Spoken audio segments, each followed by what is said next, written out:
बहुत स्वागत है आपका। सबसे पहले कोरोना अपडेट की बात करेंगे। मध्य प्रदेश में कोरोना की रफ्तार लगातार जारी है। लगातार दूसरे दिन 11,000 से ज्यादा मामले मध्य प्रदेश में सामने आए हैं। इसमें भोपाल में 2,128 नए मरीज मिले हैं। सबसे ज्यादा इंदौर में 2,665 की रिपोर्ट पॉजिटिव। मध्य प्रदेश में 28 जनवरी तक कोरोना का पीक आ सकता है। आईआईटी कानपुर के डॉक्टर हैं मनोज अग्रवाल, उनका यह दावा है। 28 अप्रैल 2021 को दूसरी लहर का पीक था। 22 जनवरी 2022 को ठीक वैसी ही स्थिति नजर आ रही है आंकड़ों के हिसाब से। पॉजिटिव केस और एक्टिव मामलों की संख्या लगभग बराबर। इंदौर में एक्टिव केसेस 23,000 के पार हो गए हैं।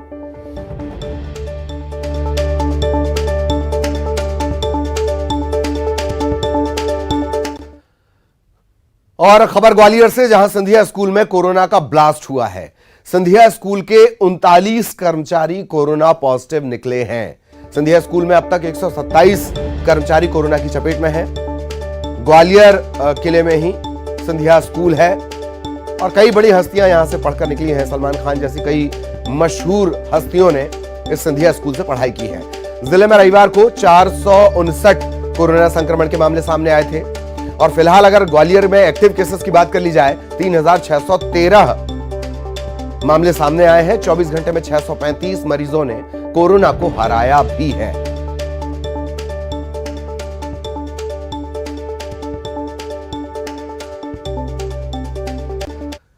और अब छत्तीसगढ़ का अपडेट आपको देते हैं। छत्तीसगढ़ में कोरोना के चलते 11 लोगों की जान चली गई। 24 घंटे में कोरोना संक्रमण से 11 मरीजों की मौत हुई है। आंकड़ों के हिसाब से, सरकारी आंकड़ों के हिसाब से प्रदेश में 3,841 नए संक्रमण के मामले सामने आए हैं 24 घंटे में, जबकि 3,021 मरीज अस्पताल से डिस्चार्ज भी हुए हैं। एक्टिव केसेस की बात कर ली जाए, 31,990 मामले, सक्रिय मामले अभी छत्तीसगढ़ में हैं। रायपुर की बात करेंगे, 1,018 पॉजिटिव। दुर्ग में 790 नए मामले। रायगढ़ 291, बिलासपुर 250, राजनांदगांव 142, बस्तर 239, जशपुर 164, धमतरी 130। औसत संक्रमण की दर, पॉजिटिविटी रेट 14.03% है।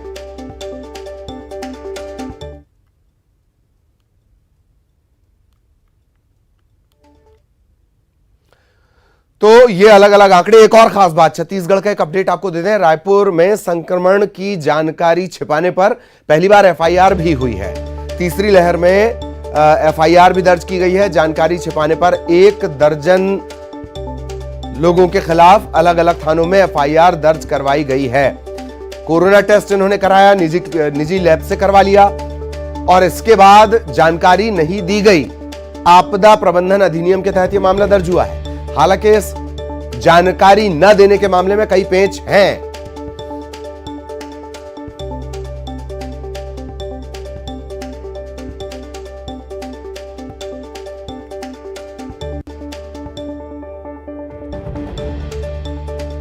तो छत्तीसगढ़ के मामले हमने आपको बताया। मध्य प्रदेश के मामले भी लगातार आप जान रहे हैं, मध्य प्रदेश में भी कोरोना की रफ्तार तेज है।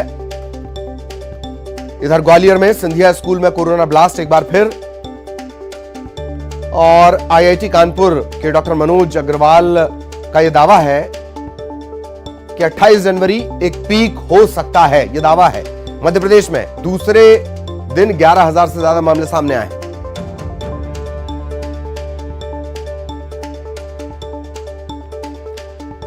और सहयोगी रंजना इस वक्त हमारे साथ जुड़ी हुई हैं। रंजना के पास आपको लिए चलेंगे, ग्वालियर का भी अपडेट देने की कोशिश करेंगे। लेकिन पहले रंजना, आपसे आपके पास में आ रहा हूं। बड़ा सवाल, 11,000 से ज्यादा मामले, बहुत ज्यादा सतर्क रहने की जरूरत। अग्रवाल का दावा यह है कि 28 जनवरी पीक हो सकता है। इसके अलावा एक और रिपोर्ट यह दावा कर रही है कि फरवरी में तीसरी लहर का पीक हो सकता है। इन सब के बीच यह तय है रंजना कि सावधान रहना होगा लोगों को।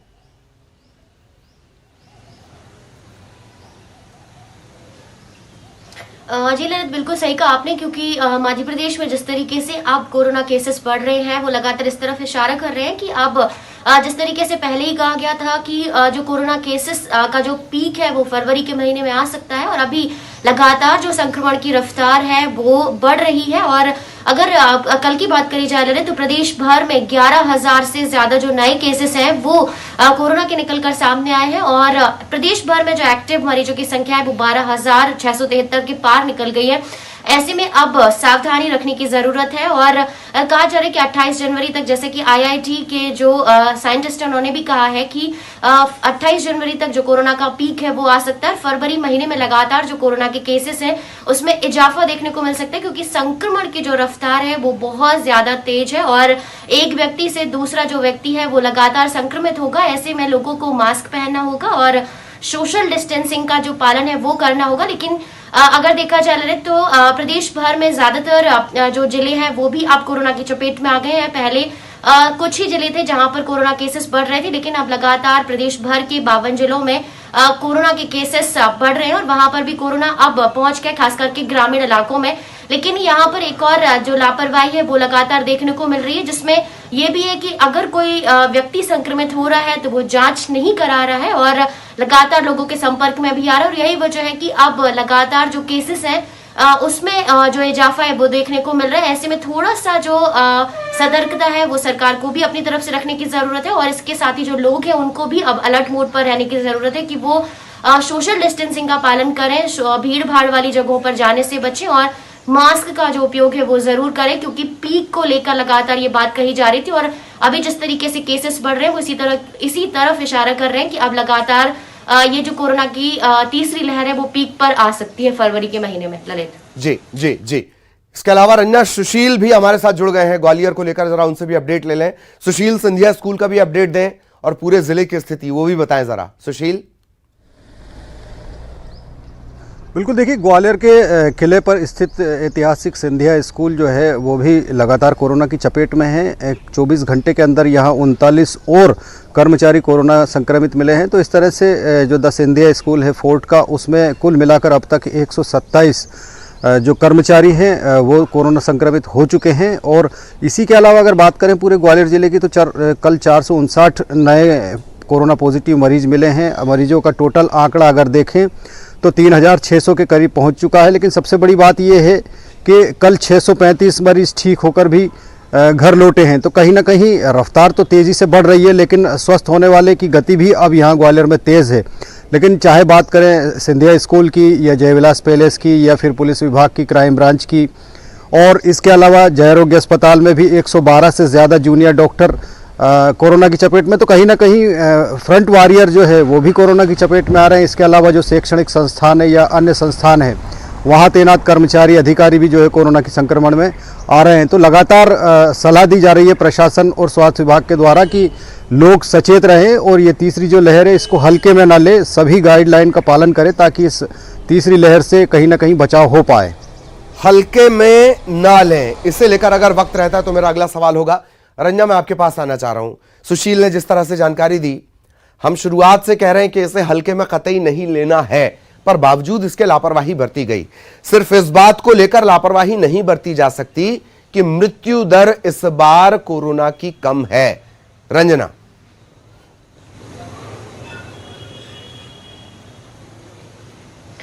जी ललित, बिल्कुल कुछ इसी तरह की जो लापरवाही है वही देखने को मिल रही है और यही वजह है कि अब जो केसेस है वो बढ़ रहे हैं। लेकिन फिलहाल जो टेस्टिंग की क्षमता है वो भी बढ़ा दी गई है और हॉस्पिटल्स में भी अब रात 11 बजे तक जो टेस्ट है वो हो सकेंगे। लेकिन अभी जिस तरीके से सर्दी का मौसम है, सर्दी खांसी जुकाम लगातार लोगों में देखने को मिल रहा है और यही लापरवाही है जो कि बड़ी हो रही है, क्योंकि खांसी और जुकाम होने पर लोग ना तो टेस्ट करवा रहे हैं और ना ही अस्पतालों में पहुंच रहे हैं। हालांकि डर इस बात को लेकर नहीं है, क्योंकि इस बार जो मृत्यु दर है वो बेहद कम है। लेकिन अभी जिस तरीके से 3 से 4 मौतें देखने को मिली हैं, वो भी अब लोगों को थोड़ा सा जांच की तरफ आगे बढ़ा सकती है और यही वजह है कि अब लोग भी पहुंच रहे हैं जांच कराने के लिए। लेकिन अगर पहले की जैसी जो सख्ती है वो अभी देखने को नहीं मिल रही है ललित, और यही वजह है कि अभी लगातार केसेस बढ़ रहे हैं, क्योंकि अगर कोई व्यक्ति संक्रमित होता है तो वो घर में क्वारंटीन होने की जगह पर जगह जगह घूम भी रहे हैं और रिपोर्ट्स आने में भी अभी फिलहाल कुछ दिनों की जो देरी है वो देखने को मिल रही है। ऐसे में व्यक्ति ना तो घर पर क्वारंटीन हो रहा है और ना ही होम आइसोलेशन में पहुंच रहा है और यही वजह है कि एक संक्रमित व्यक्ति लगातार दूसरे से तीसरे लोगों को संक्रमित कर रहा है और प्रदेश भर में ये जो आंकड़ा है वो लगातार बढ़ रहा है और अभी ये आंकड़ा इसी पर ही सीमित रहे, आगे ना बढ़े, इसके लिए थोड़ा सा और जो पाबंदियां हैं, थोड़ा सा और जो अलर्ट मोड पर सरकार है उसको भी जाना होगा और थोड़ी सी जो सख्तियां हैं, पाबंदियां हैं वो भी अगर लगाई जा सके तभी इस बढ़ती हुई लहर पर काबू पाया जा सकेगा और पीक को आगे बढ़ने से रोकने में भी मदद मिलेगी ललित। बिल्कुल बिल्कुल। चलिए बहुत बहुत शुक्रिया सुशील, आपका भी, रंजना आपका भी बहुत बहुत धन्यवाद। रंजना, हालांकि आप हमारे साथ बने रहें, एक और अहम खबर को लेकर आगे हम आपसे चर्चा करेंगे और वो है ठंड से जुड़ी हुई। मध्य प्रदेश में फिर ठंड बढ़ गई है। बारिश के साथ साथ पूरे प्रदेश में पारा लुढ़क गया है। 5 डिग्री सेल्सियस तक पारा नीचे आ गया है, 21 डिग्री के करीब। ठंडी हवाएं चल रही हैं और इसके चलते फिर से सर्दी बढ़ गई है। मौसम विभाग का कहना है कि ठंड अभी और बढ़ सकती है। फिलहाल इस ठंड से राहत के कोई आसार नहीं है और ऐसा नहीं है कि छत्तीसगढ़ में स्थितियां सहज हो चली हैं। रायपुर में भी लगातार, छत्तीसगढ़ में भी लगातार मौसम का मिजाज बदल रहा है। कई जगहों पर बारिश हो रही है और कई जगहों पर बारिश हो सकती है। आज भी कई जगहों पर बारिश होगी। बिलासपुर है, बस्तर है, सरगुजा है, इन जगहों पर बारिश हो सकती है। हल्की से मध्यम बारिश की चेतावनी जारी की गई है। रायपुर, दुर्ग संभाग में भी हल्की बारिश हो सकती है। सूबे के ज्यादातर हिस्सों में मौसम शुष्क रहेगा।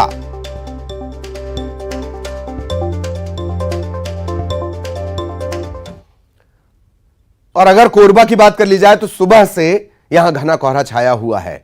कोहरे से पूरा कोरबा शहर ढका हुआ है। सड़कों की विजिबिलिटी कम हो गई है।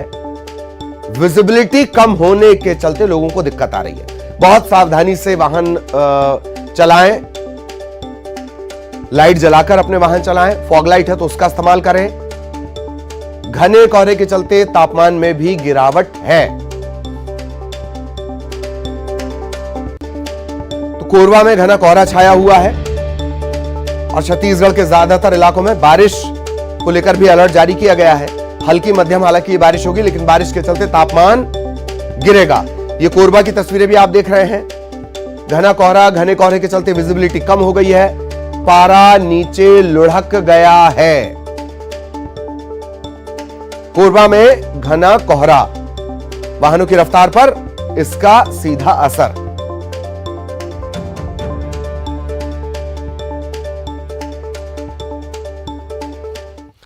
और किस तरह की स्थितियां हैं, रंजना लगातार हमारे साथ बनी हुई हैं। मध्य प्रदेश में भी सर्दी का सितम अभी और बढ़ेगा। सहयोगी अब्दुल असलम कोरबा से, वो भी हमारे साथ बने हुए हैं। रंजना, पहले मैं आपके पास आना चाहूंगा, सर्दी को लेकर किस तरह की स्थितियां? पारा अभी और गिर सकता है, यानी फिलहाल कोई राहत नहीं। और दिक्कत यह भी है सर्दी के चलते कि सर्दी और कोरोना के सिम्टम एक दूसरे में घचमच हो जाते हैं, मिले हुए नजर आते हैं। रंजना।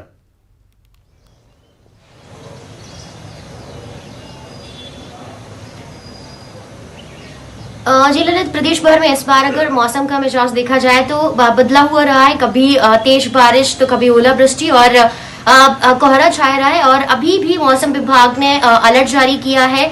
आने वाले एक हफ्ते तक जो प्रदेश भर में, राजधानी भोपाल के साथ ही प्रदेश भर में जो तेज ठंड है वो पड़ने की जो संभावना है वो मौसम विभाग ने जताई है।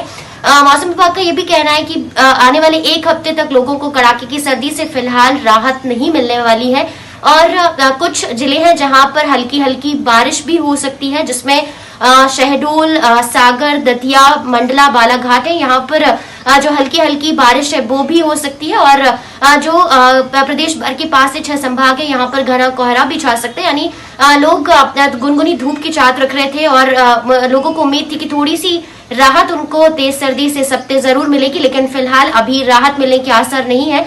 लेकिन कुछ जिलों में बारिश से थोड़ी सी राहत जरूर मिल सकती है, लेकिन प्रदेश भर में अभी ज्यादातर जिलों में हल्की हल्की बारिश होगी, जो कि ठंड में इजाफा जरूर करेगी। यानी लोगों को फिलहाल अभी और ज्यादा सर्दी सताने वाली है और राहत मिलने की आसार फिलहाल नहीं है। ललित जी जी जी, फिलहाल राहत नहीं। अब्दुल असलम हमारे सहयोगी, वो भी हमारे साथ जुड़े हुए हैं। अब्दुल, घना कोहरा, विजिबिलिटी की क्या स्थिति है? सर्दी भी बढ़ी है। अब्दुल जी, जी ललित, बिल्कुल ठीक कहा आपने।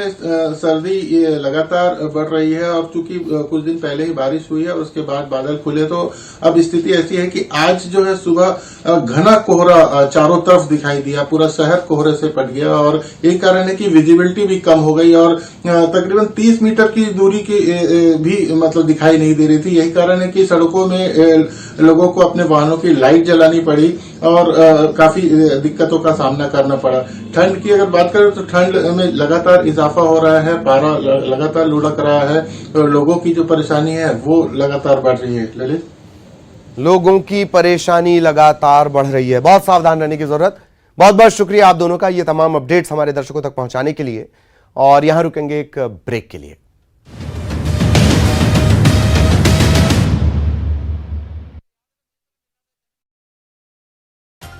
वैक्सीनेशन अभियान के 1 साल पूरा होने पर सीएम और मंत्री प्रभुराम चौधरी पहुंचे जेपी अस्पताल। सीएम ने हेल्थ वर्कर, फ्रंटलाइन वर्कर के साथ खिंचवाया फोटो। बूस्टर डोज लगाने वालों को दिया सर्टिफिकेट। एमपी में तेजी से फैल रहा कोरोना। एक्टिव केस का आंकड़ा बढ़कर 25,523 हुआ। पॉजिटिविटी रेट 6.67% से ज्यादा हुआ। एमपीपीएससी ने मध्य प्रदेश राज्य सेवा और वन सेवा प्रारंभिक परीक्षा 2020 का रिजल्ट किया जारी। 371 पदों के लिए कुल 7,711 उम्मीदवारों का चयन। कुल पदों के मुकाबले 20 गुना उम्मीदवारों को किया गया चयन। नरसिंहपुर के बरमान पहुंचे संघ प्रमुख मोहन भागवत। संत महामंडलेश्वर ईश्वरानंद के दर्शन। अल सुबह अमरावती एक्सप्रेस से करेली पहुंचे थे मोहन भागवत। दिग्विजय सिंह ने सीएम शिवराज से मांगा मिलने का समय। लिखा पत्र। टीम और सुठालिया परियोजना के डूब प्रभावितों की समस्या पर करेंगे चर्चा। समाधान नहीं होने पर सीएम निवास के सामने धरने की चेतावनी। एमपी में पंचायत चुनाव रद्द होने के बाद जमानत की राशि की जा रही वापस। पंच, सरपंच समेत सभी पदों के दावेदारों को वापस की जाएगी राशि। राज्य निर्वाचन आयोग ने रखी 6 महीने की डेडलाइन। भोपाल में दो पक्षों में फायरिंग में युवती गर्दन के पास लगी गोली। अभिषेक और यश भी घायल हुए। शाहजहानाबाद इलाके की मल्टी वाजपेयी नगर का मामला। एमपी में ठंड का सितम जारी। आने वाले 2 दिनों तक ठंड से नहीं मिलेगी राहत। कोहरे के चलते विजिबिलिटी खत्म। शीतलहर से बढ़ी ठिठुरन। भोपाल में ठंड का सितम लगातार जारी। सुबह कोहरे के चलते विजिबिलिटी काफी कम। अधिकांश इलाकों में रात का पारा 10 डिग्री से भी कम। पूरा गुना जिला कोहरे से ढका। प्रचंड ठंड को देखते हुए गुना कलेक्टर ने दी दफ्तरों के कर्मचारियों और अधिकारियों को नसीहत। अपने स्वास्थ्य का पूरा रखें ख्याल। शाजापुर शहर घने कोहरे की चादर में लिपटा। न्यूनतम तापमान 60 डिग्री के आसपास। कड़कड़ाती ठंड से अधिकांश लोग घरों में दुबके। मंदसौर में कोहरे की वजह से सुबह की विजिबिलिटी 10 मीटर से भी कम। लोगों को वाहन चलाने में हो रही दिक्कत। सर्द हवाओं ने बढ़ाई लोगों की मुश्किलें। दमोह में कोहरे के चलते कार पुल से नदी में गिरी। कार सवार एक की मौत। दूसरा गाड़ी में फंसा घायल गंभीर हालत में जिला अस्पताल में भर्ती। एमपी में स्कूल के बाद अब 31 जनवरी तक आंगनबाड़ी केंद्र भी बंद। घर घर जाकर बच्चों को दिया जाएगा रेडी टू ईट पोषण आहार। पात्र लोगों को घर पर ही मिलेगा टेक होम राशन। विदिशा में एक 60 वर्षीय बुजुर्ग ने शर्त के चलते पिया नाली का पानी।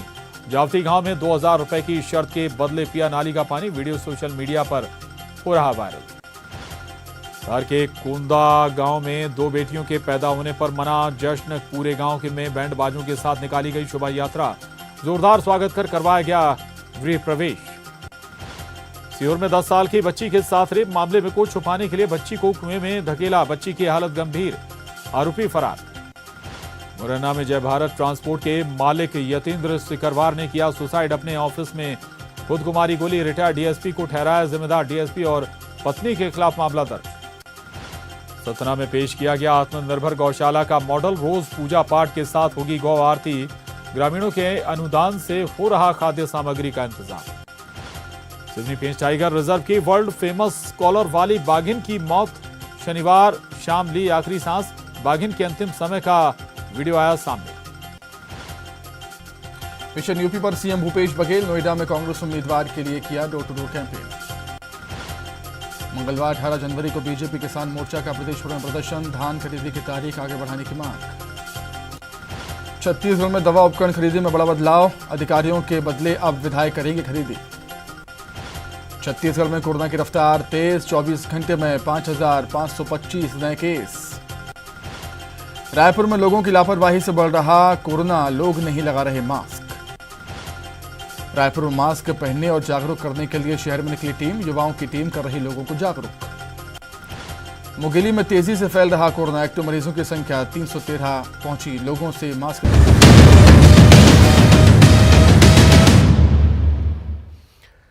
ब्रेक के बाद भोपाल से बड़ी खबर आपको बता दें, आज मुरैना के दौरे पर रहेंगे मुख्यमंत्री शिवराज सिंह चौहान। बूथ विस्तारक योजना के तहत कार्यकर्ताओं से वो संवाद करेंगे। इसके अलावा सरकारी योजना के हितग्राहियों से भी उनके मुलाकात करने का कार्यक्रम है। बड़ी खबर, आज मुरैना के दौरे पर रहेंगे मुख्यमंत्री शिवराज सिंह चौहान। और इस वक्त सतना से मिल रही है बड़ी खबर, रिश्वत लेते प्रधान आरक्षक गिरफ्तार हुआ है। लोकायुक्त रीवा की टीम ने यह पूरी कार्रवाई की है। रामनगर थाने की हिनौती चौकी पर यह पदस्थ है। एफआईआर नहीं करने की एवज में इन्होंने रिश्वत मांगी थी। रीवा लोकायुक्त को इसकी शिकायत दी गई और इसके बाद रीवा लोकायुक्त की टीम ने इन्हें गिरफ्तार किया है। आज हरदा और प्रदेश के नाम एक और बड़ी उपलब्धि दर्ज होने जा रही है। प्रधानमंत्री मोदी आज हरदा के रहने वाले छात्र अनुज जैन को राष्ट्रीय बाल पुरस्कार का डिजिटल सर्टिफिकेट प्रदान करेंगे। अनुज का चयन प्रधानमंत्री राष्ट्रीय बाल शक्ति पुरस्कार 2021 में शैक्षणिक क्षेत्र में हुआ था। पीएम मोदी ब्लॉकचेन टेक्नोलॉजी के जरिए डिजिटल सर्टिफिकेट अनुज को प्रदान करेंगे। अनुज फिलहाल University of California San Diego America में पढ़ रहे हैं। मैथ्स और कंप्यूटर साइंस के वो छात्र हैं। अनुज की उपलब्धि पर परिजन बेहद खुश हैं। खबर रायपुर से, कांग्रेस का सदस्यता अभियान लगातार जारी है। छत्तीसगढ़ में कांग्रेस का सदस्यता अभियान, और इस अभियान में अब तक 65% लक्ष्य पूरा हो गया है। जिला अध्यक्षों और प्रभारियों से रिपोर्ट मांगी गई है। सदस्यता का आंकड़ा तकरीबन 4 लाख पहुंचा है और फिर से सदस्यता अभियान की एक बार समीक्षा की जाएगी।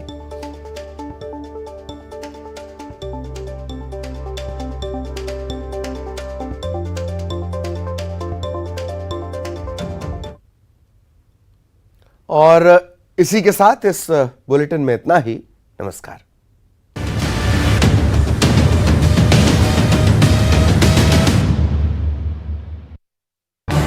इस न्यूज हेडलाइंस के प्रायोजक पेट सफा